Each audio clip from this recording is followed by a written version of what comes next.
大家好，今天要介绍的是网路线制作。今天的教学主要分两个部分。第一个部分是网路线制作相关材料与工具，包含了一、网路线说明；二、RJ45接头说明；三、制作工具。第二部分为网路线制作步骤。本次教学是以 T568B 的规格来进行说明。网路线所使用的是双绞线的线材，双绞线分为遮蔽式和无遮蔽式两种，差别在于可以减少杂讯的衰减。一般我们所使用的都是无遮蔽式的双绞线。双绞线的颜色总共有4对线，8条单性的线分别拥有不同的颜色。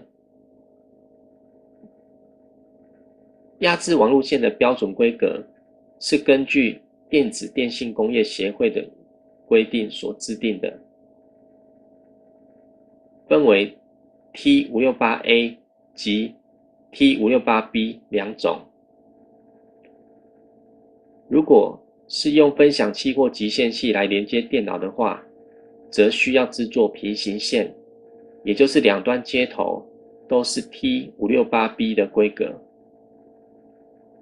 如果是接机器对机器的话，则需要制作跳线，也就是一端为 T568A， 另一端为 T568B 的规格。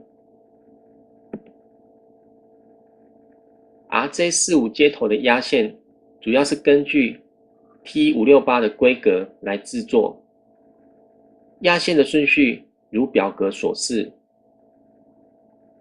T568A 的颜色顺序依序为白绿、绿色、白橙、蓝色、白蓝、橙色、白棕、棕色。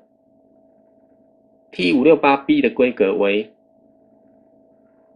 白橙、橙色、白绿、蓝色、白蓝、绿色、白棕、棕色。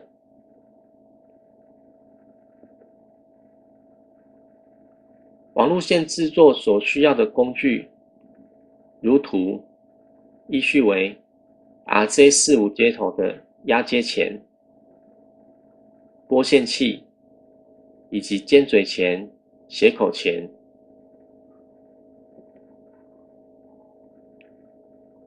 当网路线压制完成后，可以使用测线器来测量8条铜线每一条的讯号传输是否正常。